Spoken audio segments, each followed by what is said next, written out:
Virgin Most Powerful Radio, sharing the gospel with clarity and charity.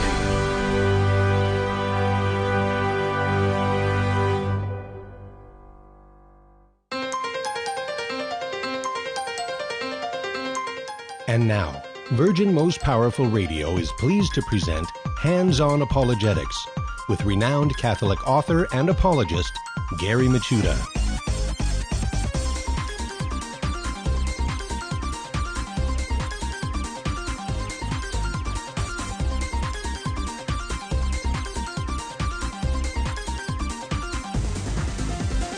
And welcome, everybody. Hands-On Apologetics. You have now entered into the Apologetic Zone, Virgin Most Powerful's Apologetics Dojo. I'm Gary Michuta. It's great to be with you today.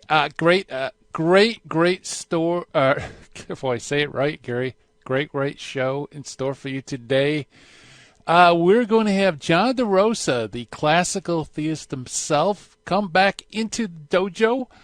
You may be familiar with him. He was on the show a little while back. Actually, I think the first time was on the West Coast trip, and then he came back later on. But anyway, he's going to come back. He just came out with a new edition, or he's coming out with a new edition of his free book, Answering Atheist Slogans.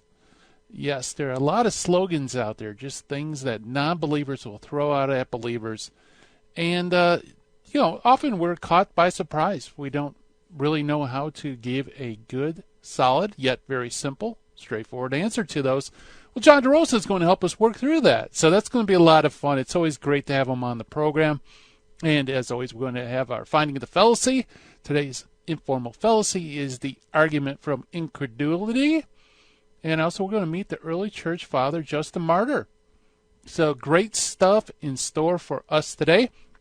And by the way, if you have any questions, especially for John DeRosa, on theistic apologetics, give us a call, 888-526-2151. That is 888-526-2151. Love to hear from you. Also, if you have rather shoot us an email instead of talk to us on air live, you can certainly do that by emailing us at questions@handsonapologetics.com. And that goes straight to the dojo mailbox, and I answer all the wonderful emails. In fact, there's lots of great emails in store. And as always on our program, we need to give a shout-out to those watching live stream on social media, such as live stream, Facebook, and YouTube. Hello, everybody. Great to see familiar names there in the YouTube chat. Yes, thank you for the emojis, Elsie. Appreciate it. It's always good to have chat. So, so let's jump into our exercises. All right, Ricky. That's kind of a scary one. Is that ghost on the emojis? I gotta, it's more, okay.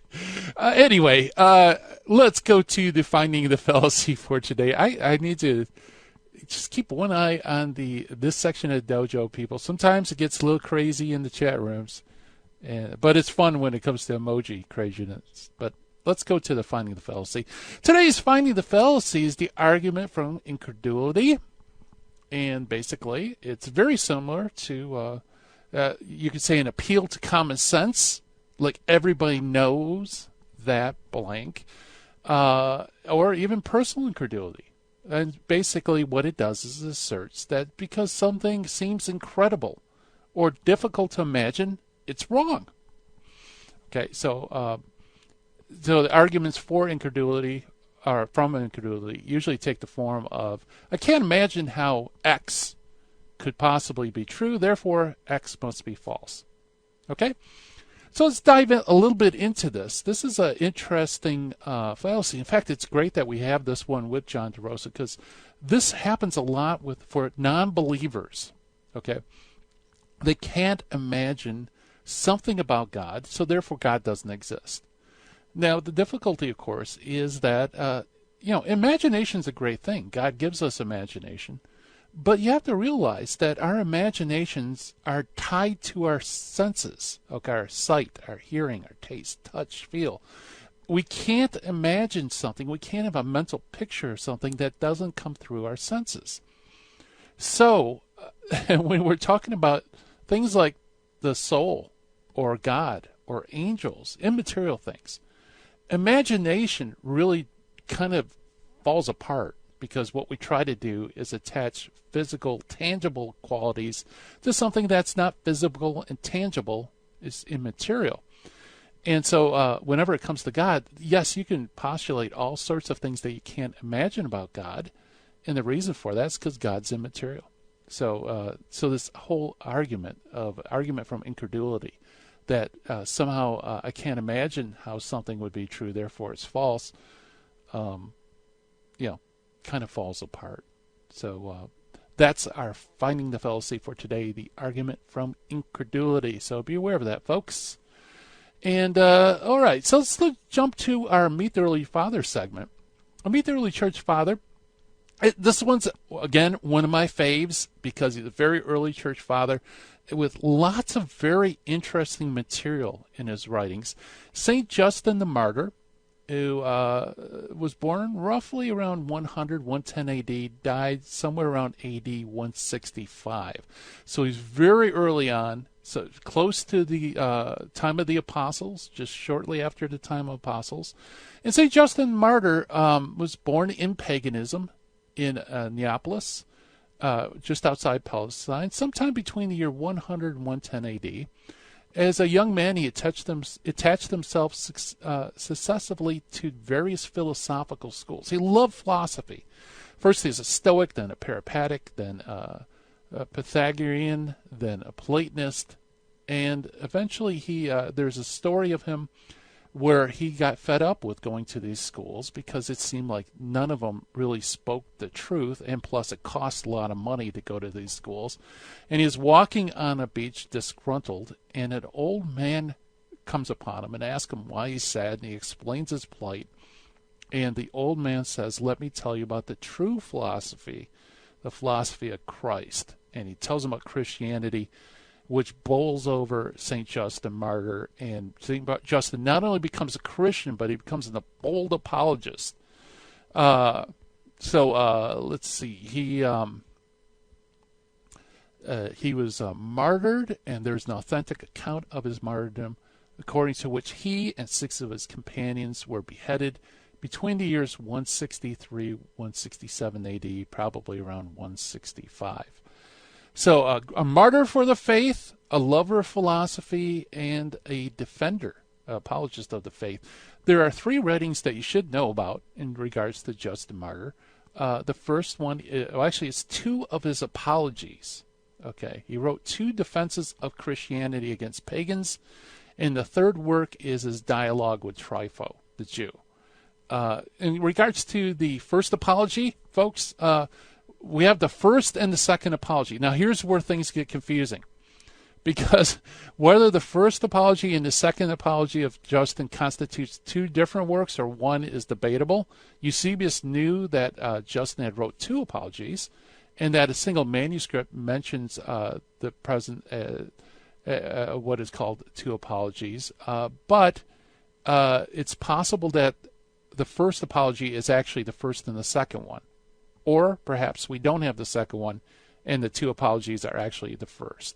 And the reason for that is because when you read his first apology, okay, I probably lost everybody on that, but when you read his first apology, the first 68 chapters of this apology appear to be a single work, and then there's an appendix. The first part was written probably around 148 to 161 AD, and this was addressed to the Emperor Antoninus Pius. And then the second part was probably written about 155, and it's addressed to the Roman Senate. So that seems to be an appendix. So if you ever get a chance to read it, it's very fascinating because he gets into pagan philosophy. He shows the absurdity of pagan philosophy, and he also defends the Christian faith. And in that defense, he has some very interesting things to say about how Christians worship. You know, he actually gives a description of the early Mass and all sorts of just really good material for apologetics. The other work you should be familiar with is his work on dialogue with Trypho the Jew. Now, this dialogue with Trypho is one of the oldest extant, in fact, it probably is the oldest extant Christian apology against Judaism, where we have a dialogue with a Christian and a Jew. It's very lengthy work, but it's worth reading, although it can kind of get into details. Trifo, by the way, there was a time where people thought that Trifo was just a rhetorical device used by Justin to give a fictional dialogue. But there is good reason to believe that perhaps this actually is a real dialogue and that Trifo the Jew is a real historic person. In fact, it's likely that this particular Trifo could be identified with a certain Rabbi Terfan, which is mentioned in the Jewish Mishnah. So, interesting stuff. And again, the dialogue with Trifo is fascinating dialogue. I highly recommend reading at least this first apology and also his dialogue with Trifo the Jew, because there are a lot of very interesting things. He gets into biblical arguments. He also has a very high view, by the way, of that ancient Greek translation of the Old Testament known as the Septuagint. So, very good stuff. That is our Meet the Early Church Father for today, St. Justin the Martyr. And good stuff. I mean, I think, like I said, if you're going to be a defender of the faith, you need to know at least the apostolic fathers, First Clement, the 7 letters of Ignatius, the letter of Polycarp, things like that. But you also need to know a few of the early apologists, and certainly Justin Martyr ranks on the top of the early apologists that you need to know. And there you go. You are now armed and ready to go defend the faith. All right, coming up on the other side of the break, we have Master Apologist John DeRosa coming on board. Entering into the dojo, he's going to work through with us how to answer typical atheist slogans. So stay tuned, everybody. More to come. Hands on Apologetics. I'm Gary Machuda.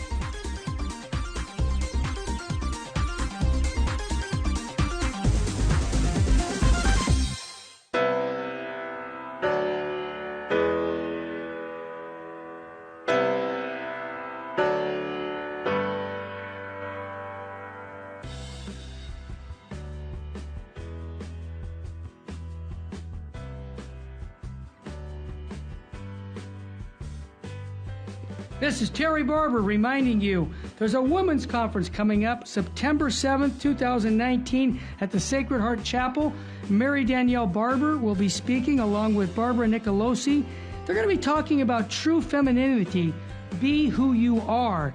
This is going to be for your daughters, your mothers. Every woman should be at this conference. And the way to do it is go to virginmostpowerfulradio.org or call 877-526-2151.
Buying or selling your home or your business property? This is Terry Barber. Real Estate for Life underwrites the Terry and Jesse Show. And they can connect you to one of 900 pro-life real estate agents around the world. And when they receive their referral fee, they will give 80% of it to a pro-life organization. Wow! That's 80%! realestateforlife.org, 877-LIFE-US1. Now, back to Hands on Apologetics with Gary Machuda. If you'd like to join the conversation, call 888-526-2151. Here's Gary. fathers. That's an important segment because when you're explaining defending the faith, you need to show that our beliefs go all the way back to the time of the apostles. And the best way to do that, in fact, probably the only way to do that, is to actually read later extra biblical writings, starting from the very beginning. And a lot of people are not familiar with that. We actually have Christian writings that were written during the time of the New Testament. The New Testament wasn't even completed, and we already have extra biblical writings written by Christians who knew the apostles. They were taught by the apostles. Some of them were even set over churches by the apostles. And so the apostolic context is that they actually, as the fathers say, they still had the teaching of the apostles ringing in their ears, so to speak, while they lived. So very important stuff. And like I said, Justin Martyr's very, very important early church father. Now, let's talk about atheism, shall we? There are lots of slogans out there proposed by atheists, but how do we answer them? Well, our guest, John DeRosa, is on board, coming into the dojo. He has an undergraduate degree in math education at the College of New Jersey and an MA in Pure and Applied Mathematics in Montclair State University. But many of you know him through his work on the website, www.classicaltheism.com, which is an awesome website with lots of great videos and interviews on atheism, Christianity, Catholicism, great stuff, and free books, by the way. John DeRosa, welcome to Hands On Apologetics. Gary Machuda, it's always a pleasure to talk with you. Thank you for having me back today. Oh, it's a pleasure. It's always good to have you on board because, after all, I mean, you are Mr. Classical Theism himself. Well, I will say we're pretty strict at the Classical Theism podcast. We call ourselves studious amateurs. We want to come alongside. I come alongside the guests. We learn from great experts, content that we can present in conversation. But I'll tell you what, Gary, even though, I call myself a studious amateur, I think the listeners of your show, of my show, I think they would like that label as well. But guess what?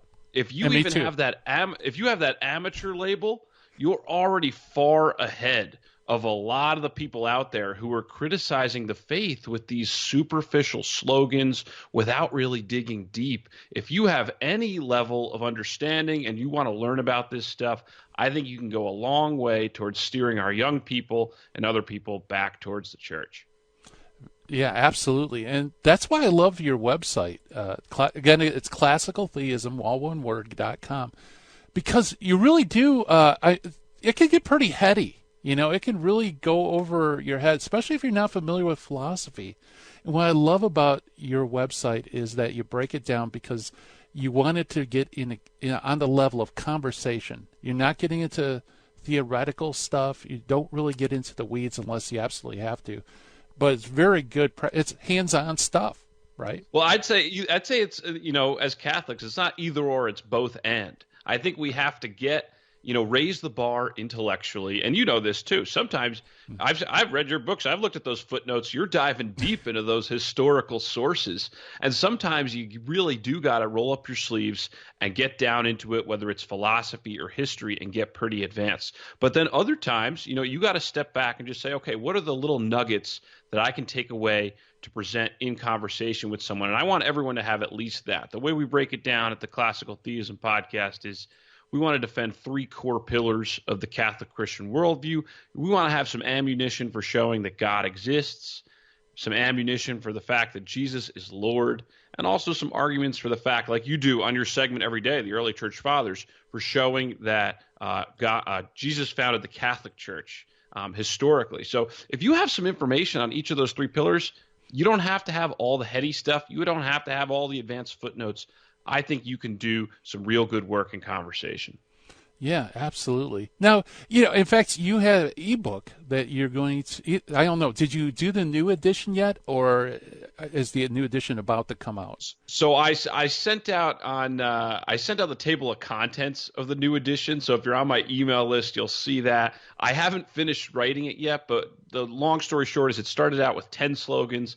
Then it was 11 slogans. Now I'm up to 17 atheist slogans. I'm just going to kind of keep adding to it, Gary. And, people can download it for free on the website, and hopefully it'll give them some good information. And we're going to go through some of these slogans today. Oh, I added one new tip at the beginning, too. I'm rewriting the whole thing, the introduction. So do you mind if I go through a couple preliminary principles? Yeah, absolutely. Okay, so the introduction, a few things you want to know. These are answering atheist slogans. These are pithy remarks, sometimes one or two sentences. But if you're not prepared and you haven't heard them, they can really throw you off. So in the introduction, I got like 4 preliminary points now. One, I want you, if you're going to be talking with atheists, skeptics, anybody, you should be praying every day. You want to stay close to the Lord. You decide. This is actually in the catechism. I just found this recently. In the catechism, the section on prayer, they put the onus on us. They say you decide the time and duration of your personal prayer each day. And I fail at this all the time, but you pick. Set it, whether it's 5 minutes, whether it's 20 minutes, whether it's more. Try to be consistent. It'll just help you, just develop that closer relationship with the Lord, because sometimes these skeptics, these atheists, especially on the internet, they can get pretty intense, and it can waver your faith a bit. So you want to be praying. And then the second 2 big things, and one of them is new. The first one is, this is not new, but you got to know this. If you're going into conversation, whenever possible, you want to ask questions rather than make statements. Yes. People who dialogue, you'll hear it on Catholic Answers, Trent Horn, Gary Machuda, you do this. Your guests who come on, they do this. You want to clarify the person's position that you're talking with and really find out more information before you dive into a defense of God, Jesus, or the church. Otherwise, you just risk talking past them. And questions also allow you to develop that rapport with the person, letting them speak first. And then the one thing I want to add to that is a new preliminary principle. Don't deal in vague generalities, but press the person for specifics. A lot of times, the person might just say, you Christians, you got that problem of evil, right? You got that problem of suffering. Well, hey, what do you mean? What do you mean by that? Don't just let them throw out a word or a sentence without actually giving an argument. Well, can you tell me more about that? What do you mean by the problem of suffering? Force them to spell it out specifically. And odds are, as they do that and as you gather more information, you'll know how to better inform them, and you'll be able to point out their mistake. Yeah, very good. Yeah, and what I found, John, and I'm sure you probably discovered this as well, when you do that, you realize that the person really didn't think through their own arguments. Many times they struggle because they never thought, well, gee, what do I mean when I say this? Right. Well, you either find out one of 2 things. I think the vast majority of the time, yes, you find out that the person really has not done their homework. But 2, sometimes you find out, hey, wait a minute, this person did their homework. They're very informed. And in that case, you can praise them for doing their homework. You could say, hey, you know what? I want to just thank you for looking into this, because I've talked to a lot of people that just dismissively make remarks and without studying it. So thank you for studying this. Let's dive into this together and talk about it. And hey, you might even have to say, I got to study this more, but I will get back to you with some good answers. But yeah, like you said, the vast majority of the time, people don't want to do their homework. They just want to sling slogans. Yeah, exactly. And because slogans are easy. I mean, Yes. You can come up with some pithy little, bombs you could throw at people. But actually forming an argument and presenting evidence for that argument, that's hard. You got to roll up your sleeves. I completely agree. Yeah, so in fact, one of the most disarming things about slogans, for me, it always throws me off guard because, like I said, it's kind of like this prepackaged grenade. You just toss it, pull the pin, toss it, and let it do the work itself. And sometimes that can keep us, catch us off guard. Because, absolutely. Yes, that's why I love this free book. And when it comes out, I'll let the listeners know when the new edition comes out, because it helps you be prepared so that, if they do lob this grenade over, you can use it for a fruitful dialogue. Right. Well, and that's the thing that gets you. I know so many people. I went to college, and it, the secularism is rampant, and people just throw a lot of objections at you, and philosophy 101 classes, sociology, anthropology, all these classes. And if you've never heard it before, it's intimidating, and I get that. But that's kind of my thing. I'm going to keep adding to this.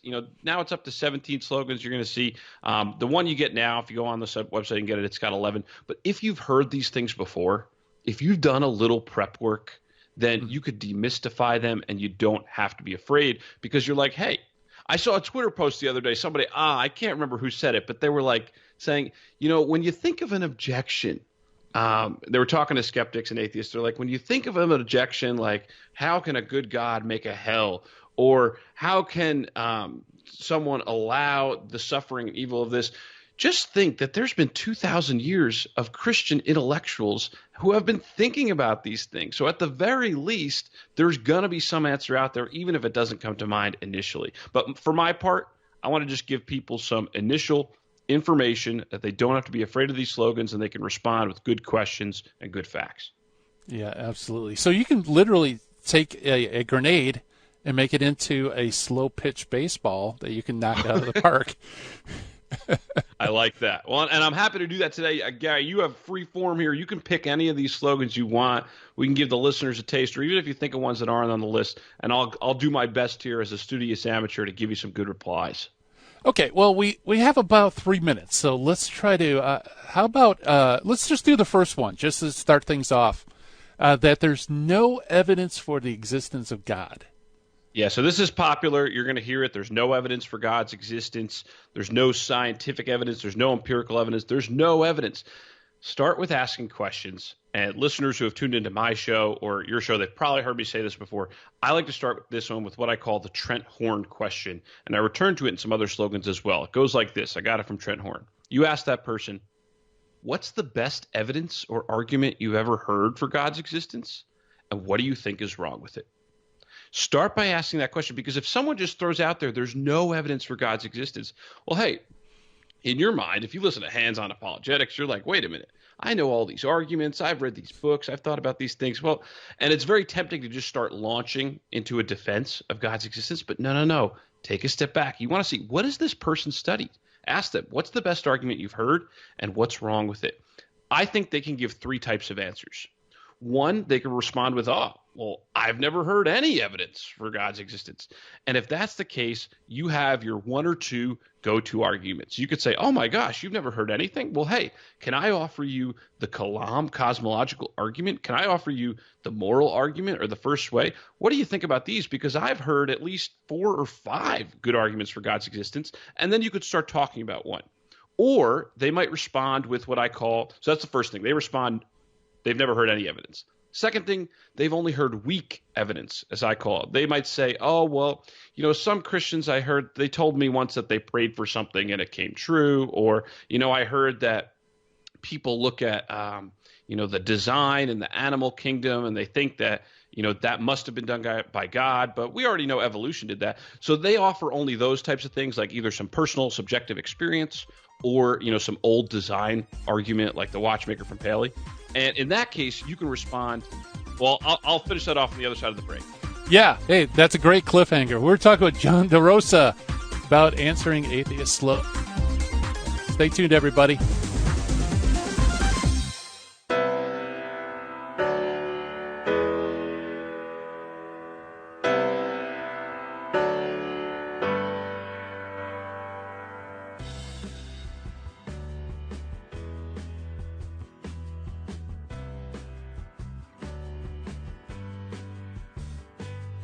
This is Terry Barber reminding you there's a women's conference coming up September 7th, 2019 at the Sacred Heart Chapel.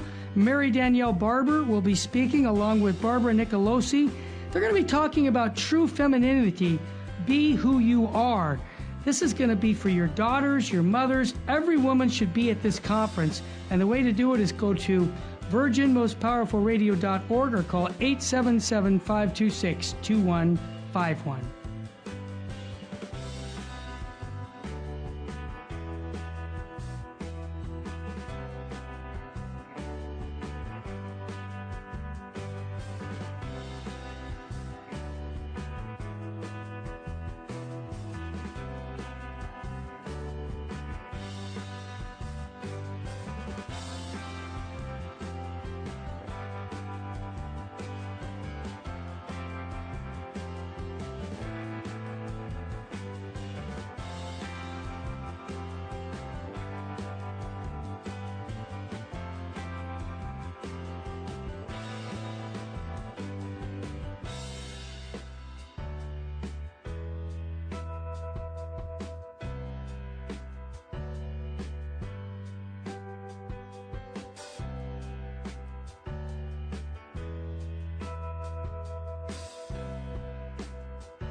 Buying or selling your home or your business property? This is Terry Barber. Real Estate for Life underwrites the Terry and Jesse Show. And they can connect you to one of 900 pro-life real estate agents around the world. And when they receive their referral fee, they will give 80% of it to a pro-life organization. Wow, that's 80%. realestateforlife.org, 877-LIFE-US1. This is Jesse Romero. You're listening to Hands On Apologetics with Gary Machuda on Virgin Most Powerful Radio. And welcome, everybody, back to the dojo. We're talking with John DeRosa, and actually right before the break, we're answering Atheist Slogans. That's part of this new free book that is going to come out in a little while. The new edition still in the works at www.classicaltheism.com. And the first slogan we're tackling is that there's no evidence for the existence of God. Now, John, you tackled the one where you asked the person what was the best argument they heard. They would say none, and then you can present them some evidence. But how do you answer the atheist who will say, well, the evidence I found was not very good, it was full of holes, and they might even give you some examples. I think honestly, I think that's the most common answer you're going to get is, well, I've heard Christians say they just have faith, or that they have to, they prayed once and then something happened, or the design argument from Paley's watchmaker, something like that. And if they present that type of weak evidence, remember, you ask them, what's the best thing you've heard? And if that's all that they respond with, then again, you want to say something like, wow, you know what? I have to agree with you that is not that great of objective evidence. If that's the best evidence you've heard, I understand why you're skeptical. But can I offer you what I take to be some really good arguments? Because there's objective facts about the world that we can show philosophically point to the existence of God. And that's where you could talk about, hey, have you ever heard the Kalam argument? The universe began to exist. Whatever begins to exist has a cause. Therefore, the universe has a cause. Or you could talk about the moral argument and some other things that you can practice. If you get really, if you go to classicaltheism.com, you start practicing more. We get into the Aristotelian proof for the existence of God, which is based on the first way of Thomas Aquinas. But the bottom line is you can affirm the person. And this is a great conversational tactic to build rapport. You affirm that evidence is not very strong, and you offer something more for their consideration. The final option, and I'll just say this briefly, they might respond with something pretty good. They might say, hey, you know what? Well, I've been studying the cosmological argument, and I've been studying the moral argument, but I think they have this flaw in them. I think they fail because of this reason. And that person has done their homework. We have to say, hey, you know what? I really appreciate you did your homework. You looked up these arguments. And if you have studied the argument yourself, you can offer a response. Well, maybe they think the Kalam argument commits the fallacy of composition, or the contingency argument commits the fallacy of composition. These are just common things you hear. We discuss them on the podcast. You can answer them. But if you know the answer, you could say, I've heard that objection before. What do you think of this response? Or at the very worst, in that case, you might have to say, you know what, that's a good food for thought. I'm going to have to go back and study that, but I am going to study it and get back to you because I think it's a good argument. So if someone says there's no evidence for God's existence, you have to ask them, what's the best evidence you've heard, and what do you think is wrong with it? Yeah, excellent. That's beautiful because, right, and I like the way you put it, too. It's not like, no, that's wrong because, it's not the fallacy of composition because blah, blah, blah. I like the way how you said, have you ever considered this? So it's like you're looking at a third party's argument, and that takes a lot of the heat out of the argument. It's not like you're wrong and this is why. It's more like, did you ever consider this answer to that objection? That's exactly right. And that one of the big things, once you start having these conversations, you're going to see some people get very upset, very heated very quickly, and you just want to have different tactics and different ways of toning down the conversation. Let them know, hey, I care about you. I think this is important stuff. Let's just talk about it together and get at the truth. Yeah, very good. Well, why don't we jump to one of the new ones? Go ahead. Why don't you pick a new addition to your list of slogans? Okay, yeah. So I kind of mixed them all in, so it's hard to know what's new and what's not. But here's one I added. So they might not say there's no evidence for God's existence, but chapter 2, this is very common. They'll say faith. Christians believe things on faith, but faith is irrational. it's silly to believe things without evidence or to pretend to know things you don't really know. So you Christians, you're just irrational. Have you ever heard that before? Oh, yeah. Yeah, absolutely. So here's what you got to do. Stick to the questions. And in the introduction, I explained the three generic ways you want to start your question are, what do you mean by that? The second way is, how'd you come to that conclusion? And the third way is, have you ever considered such and such, as you just picked up on? Those are kind of like the three general sentence starters. And then in the specifics, you got to tailor them to the particular case. So in this case, you got to ask this person. They said faith is irrational. Hey, you say faith is irrational, but what do you mean by faith? Can you tell us more? What do you mean by that? Because in all honesty, a lot of time, the person who makes this objection is working with an absolutely defective understanding of what faith is. Absolutely. And they'll typically say, yeah, you know what I'm talking about here. They'll typically say something like, well, faith is a belief without any evidence, or faith is believing in spite of all evidence. It's just a blind leap. Those are some things that they might say. Or faith is believing in something you know can't possibly be true. Well, I mean, that is like, oh my gosh, if that's what it is, then okay, I will admit to you, I don't even want to have faith if that's the case. So you got to start out, get their definition on the board. What do you mean by that? And then you can inform them, hey, you know what? I understand that that's what you're saying faith is, but I think it's a mischaracterization of the traditional Christian position. I don't think faith is like that. And if I did, I'm with you. I wouldn't want to have faith if I think it's that. Instead, you make it sound that Christians have no good reasons to believe any of the things they do. They just believe it by blind faith, and that's that. But that's not the case. And then you have to say, well, have you ever considered this? And then you offer, a better definition. And hey, we got a catechism. We're Catholics here. You can go to the catechism when you need some good information. But faith, we consider, is a theological virtue. It's that by which we believe God and all that he has revealed, but it's not a blind impulse of the mind. Because faith, so it's a virtue, it involves a trusting and believing in God. That part the atheist has right, that it does involve belief and trust, but the thing is, it's not a blind impulse of the mind, and that's specific wording in the catechism that I'm taking. It's based on motives of credibility. This is a phrase that our church uses, that Christians have used for centuries. In other words, it's based on good reasons to think that God has revealed such and such. So faith, it's not a blind leap into the dark. It's based on the fact that we think God revealed certain things. Why do we think he revealed it? Well, he's given us motives of credibility. We have some miracles to consider. You might And if by the way, we're just talking about what faith is. You don't necessarily have to go into a whole case. I'm just giving you some more background on this. But there's miracles to consider. There's the fact that Jesus rose from the dead. We have very good historical evidence that this occurred. There's other Eucharistic miracles that Catholics can point to, though I wouldn't recommend going there with skeptics in a first conversation.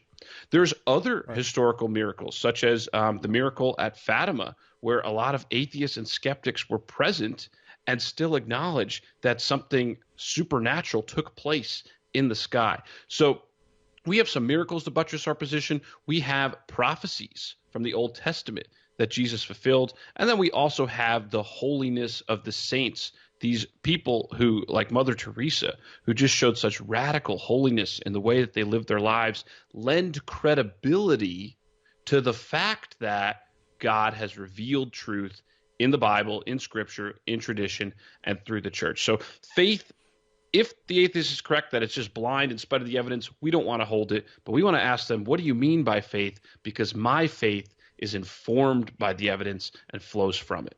Yeah, very good. Yeah, absolutely. Yeah, that is a very common slogan that, belief in God is just this irrational faith, and excellent. I mean, I love the way you pinpointed, ask them to define faith, because like you said, I found 99 times out of 100, it doesn't even come close to the Catholic position.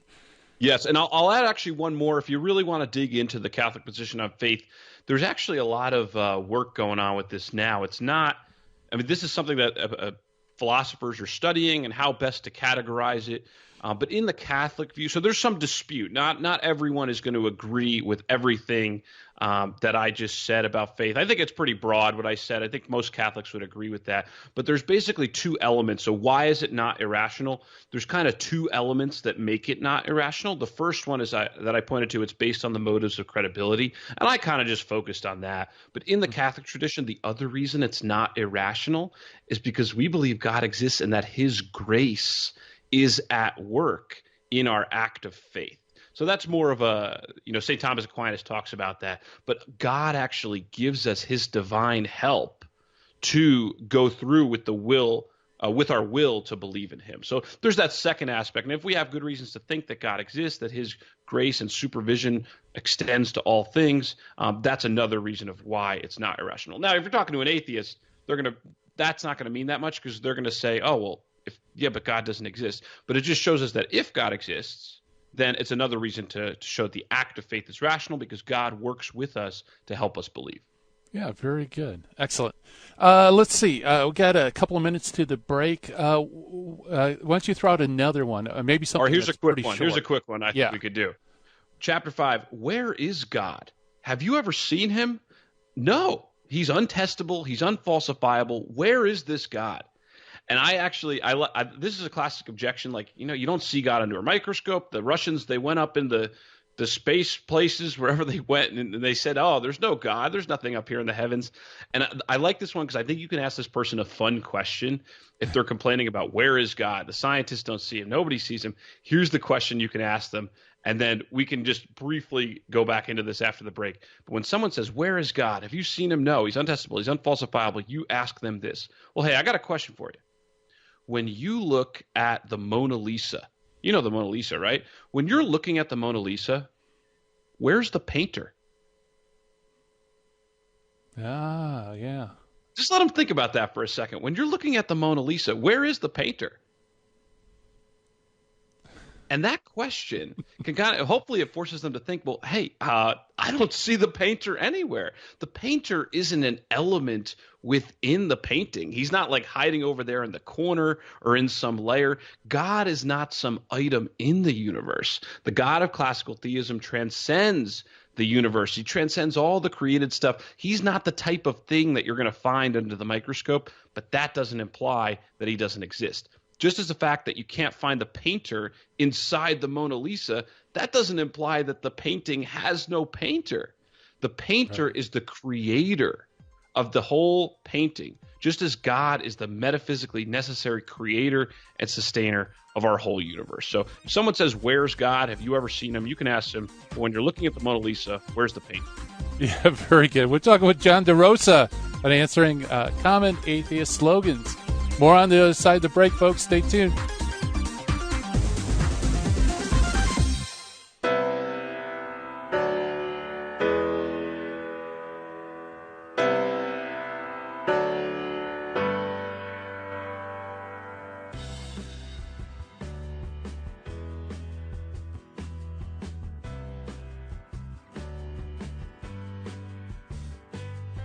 This is Terry Barber reminding you there's a women's conference coming up September 7th, 2019 at the Sacred Heart Chapel.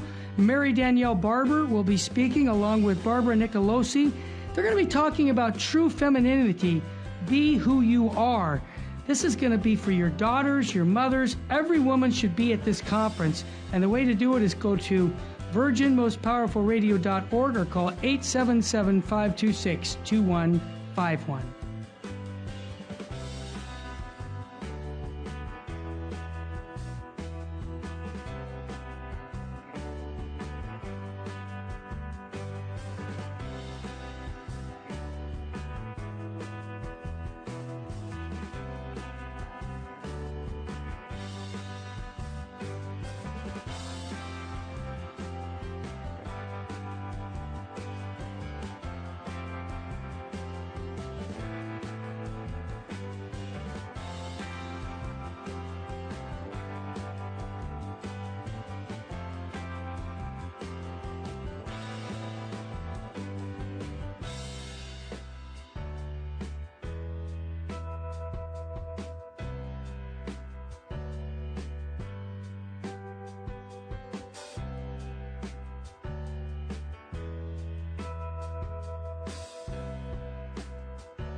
buying or selling your home or your business property? This is Terry Barber. Real Estate for Life underwrites the Terry and Jesse Show, and they can connect you to one of 900 pro-life real estate agents around the world. And when they receive their referral fee, they will give 80% of it to a pro-life organization.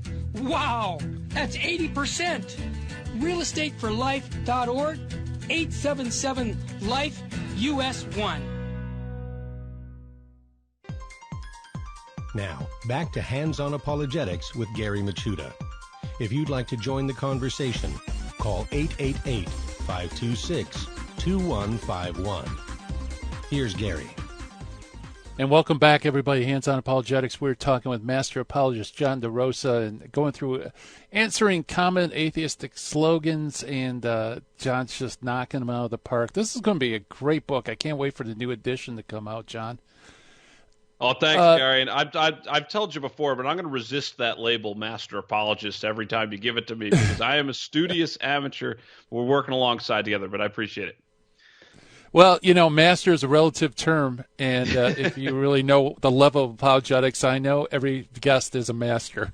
So, anyway, the slogan, "Where is God?" That you bring up a really interesting point. I mean, that was a great way to respond. You know, where's the painter in the Mona Lisa, right? But yeah, it's funny how. Oh, go ahead. I was going to say, I like that it gets at like the type of evidence we're looking for. That's kind of the difference, because if you're only used to thinking about one type of evidence, the type of evidence that you can see in a laboratory, and you don't consider like philosophical evidence or historical evidence, then yes, it is quite hard to come to see God. But once you allow philosophy and history and other things into the ball game, then we can bring out those clues and those arguments that point to God. Yeah, excellent. Yeah, that's very good. In fact, you know, it kind of what I like about this particular slogan is it highlights something that is very common out there, and that is that non-believers often try to use their imagination of what God would be if they were God, and they often make him into a feature of the universe, like this old man dwelling up in the sky somewhere. And so when you say, "Where is God?" that, you know, lurking behind it is that misconception that, you know, God somehow is dwelling within his own creation, you know, outside of the incarnation. That's such a great point, and it shows that Gary Machuda is a classical theist, because that's one of our big emphases at the Classical Theism podcast, is that God is not a creature like we are. He's radically different than us. He's transcendent from us. So you got to get that picture of the old man in the sky, the bearded guy up there. You kind of got to put that out of your mind when you're considering traditional monotheism and Catholic Christianity in particular. But actually, you know what? This is not a bad point to add, Gary. I got a new, it's a free PDF. This you can get right away today. You don't have to enter your email or anything. classicaltheism.com/talking points. If you're wondering, like, hey, why the heck is John DeRosa, why is he saying classical theism? Why is Gary Machuda talking about classical theism? Why not just theism? I got a new PDF. It's just about 4 pages, and it goes through what is classical theism and why should we hold to that. So if listeners want to check that out, I thought that'd be a good time to throw that in. Awesome. That's great. Well, go ahead. Pick another new slogan to your book. Yeah, this is a brutal one, because you're going to hear this a lot, and it'll just put you, you know, you'll be stuck in the mud if you haven't prepared for it. It's chapter 10 in the new table of contents, but the God of the Bible is an evil maniac who commits atrocity after atrocity. Have you ever heard that one before? Oh, yeah. Yeah. In fact, there was a very prominent new atheist that makes that, well, actually a couple of them that make that argument. I think it might even be all of them. You know, now that I'm thinking that's true. Now that I think about it, right. Dawkins makes that argument. Let's see who else. Christopher Hitchens, the late makes Hitchens, a similar argument. And Trent Horn just debated a few months ago Dan Barker, who you might consider a new atheist. I know he wasn't part of the original 4, but that was a prominent piece in their debate. So I'm going to recommend, if you're encountering this argument, like the God of the Bible is an evil maniac who commits atrocity after atrocity, if you want to get some more resources for diving into that, I'll have a few pages in my ebook. I'll give you some bullet points, some questions, but check out that debate with Trent Horn and Dan Barker, because Trent has a great approach. He's polished, and he's great at responding quick in a debate context. Oh, yeah. He's been in the dojo a few times. So, yeah, we're more than familiar with Trent Horn's work. Very good. Well, here's the first thing. So how can we approach this? First thing I suggest, you got to ask this person, how did you come to that conclusion? Just start with a general question. You got to get more information. You can't just start going off on a whole thing, because the odds are this person is parroting comments from other atheists that they've heard on the internet or from some passing remarks that they've read in books. So you got to ask them, wait a minute. You're saying the God of the Bible is an evil maniac. How did you come to that conclusion? And what specific atrocities do you have in mind?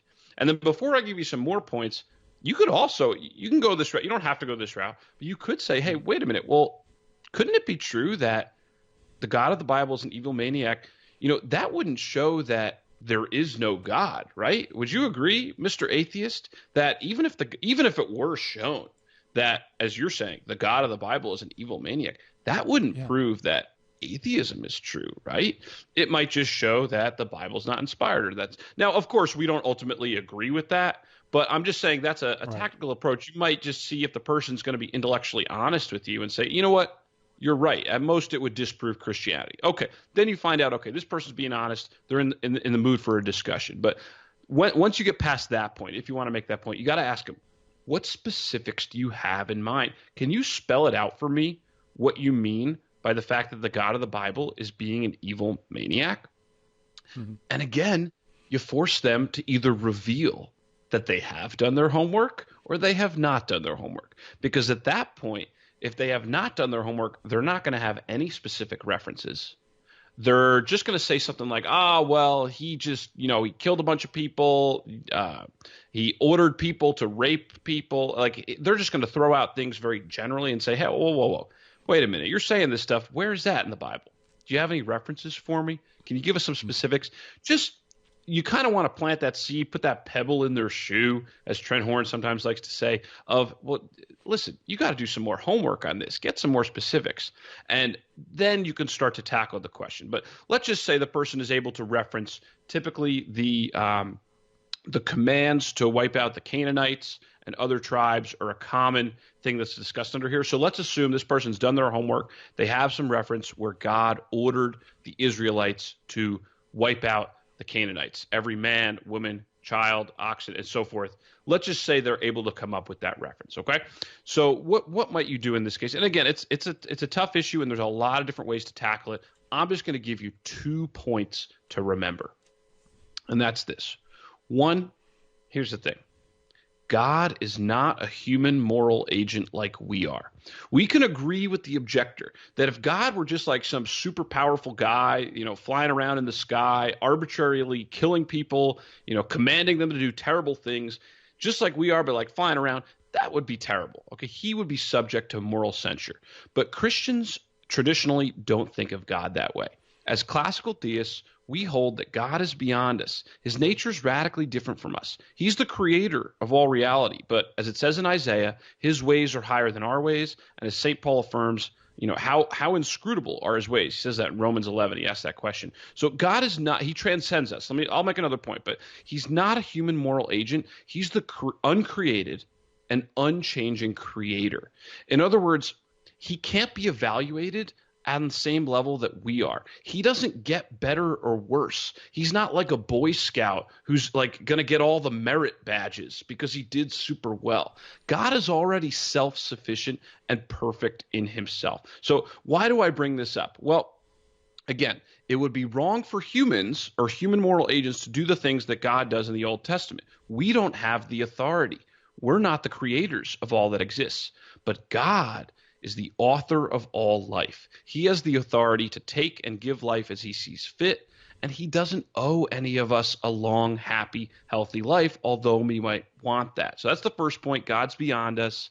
He has the authority as the author to give and take life as he sees fit. Now, people are uncomfortable with that. They don't like that idea. So additionally, I would point out this, because it's very distasteful to say that nowadays. Point out God's judgment, that although God's beyond us, he has the authority to take life as he sees fit. Point out that God's judgment will be perfect. There will be no mistakes in the final judgment. And I even remember a priest saying something like this to me in college, like, there's no worry that on a Catholic Christian worldview, God killed a bunch of people or ordered them to be killed, and they're going to end up in the wrong place. No, no, no. If they're saved by grace, by being engrafted into Christ, even if they only lived a short life, they will be given eternal life. And if they die in a state of mortal sin, if they're willfully separated from God, then God's not going to force them into his kingdom against their will. So point out to the person that God's judgment will be perfect. Don't worry that, because I think the worry is Israelites are slaughtering people, and there's like some innocent people that are going to get taken away. You don't need to worry about that. God will sort everything out in his perfect final judgment. So I think those two major points can help dispel a little bit about these atrocities. One, God's not a human moral agent that can be judged on the same grounds. And two, his final judgment will be perfect. There will be no mistakes.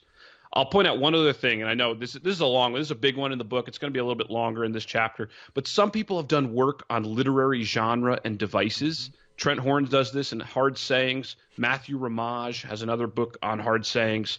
I forget the name at this point. But they point out that there may be reasons to note that this common warfare language in the ancient Near East shouldn't be taken as literal truth. That when they said we're going to wipe them out, that was more of like a hurrah, we're going to crush the other team type warfare language. So it may not be that all those commands are literal, and they were just commanded to drive the Canaanites out of the land and reclaim it. That's a third thing. You might get into that if you want to really get biblical, but hopefully those are some points that you can use in conversation when someone says the God of the Bible is an evil maniac. Yeah, that's very good, man. That was 3 homers, I think. One after the other. What was I going to say? Yeah, in fact, I think there is a stele somewhere. This is a inscription. It might be Babylonian, where the king states that he totally wiped out the Israelites, utterly destroyed them. And it's like, well, I'm pretty sure there's still Israelites around today. Yeah, you're right. It's like this war rhetoric. That's great a great stuff. And you hear it with the Canaanites too, because they say to wipe out the Canaanites, but then you actually find out in later chapters. They're still around. There's still Canaanites walking around. But Very I good. like to take the strongest case. Dialectically, I would say let's just assume that these are literal, and let's still show how it doesn't prove what they think it does. Yeah, and that's why I call you a master apologist, John, because you are a master apologist. I can't believe the hour is gone. Can you tell people where they can go and get all the great programs from you? Sure. Thank you, Gary. It's always a pleasure to be here. ClassicalTheism.com is the website. You can get the free book, and ClassicalTheism.com/talking points. You can get those free PDFs on what is classical theism and why we should hold to it. Thanks so much for having me on, and I can't wait to be on again. Well, thank you. Wow, that's great stuff. Thanks, John. That's John DeRosa, ladies and gentlemen. Yeah, check out ClassicalTheism.com. You can. He's got so many great videos, audio, and like you said, talking points. If you're dealing with non-believers, that's the place to go because it's a great way to get a lot of information quickly. Man, it's time to shut down the Midwest Command Center and turn off the dojo lights here. As always, coming up next, the show that started it all, folks, the Terry and Jesse Show. And I hope everybody has a great holiday, God willing. We'll talk to you again soon. God bless everybody. Bye-bye.